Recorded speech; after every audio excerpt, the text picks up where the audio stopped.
മാസം മലപ്പുറം ജില്ലാ കമ്മിറ്റി കൂടിയ വേളയിൽ വയനാട് പുനരധിവാസത്തിന് വേണ്ടി എന്തൊക്കെ ചെയ്തു കൊടുക്കാൻ ലാൻഡ് സർവേയർമാർക്ക് കഴിയും എന്നുള്ള ചോദ്യത്തിന് ഉത്തരമായിക്കൊണ്ട് സന്നദ്ധ സംഘടനകൾ സംഭാവന ചെയ്യുന്ന അല്ലെങ്കിൽ വ്യക്തികൾ സംഭാവന ചെയ്യുന്ന ഭൂമികൾ, അതിന്റെ സർവേ സംബന്ധമായ എല്ലാ ജോലികളും, ലാൻഡ് സർവേ, കോണ്ടൂർ, അതുപോലെ തന്നെ സെറ്റ് ഔട്ട് തുടങ്ങി എല്ലാ വിധത്തിലുള്ള പ്രവൃത്തികളും ഞങ്ങളുടെ സഹജീവികൾക്ക് വേണ്ടി സൗജന്യമായി ചെയ്തു കൊടുക്കാൻ വേണ്ടി KSLSF തീരുമാനിച്ചിട്ടുണ്ട്.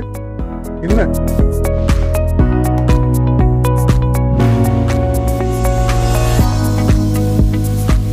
വയനാട് ജില്ലയിലെ വൈത്തിരി താലൂക്ക് തൃക്കേപ്പറ്റ് വില്ലേജിലാണ് ഞങ്ങൾ ഉള്ളത്.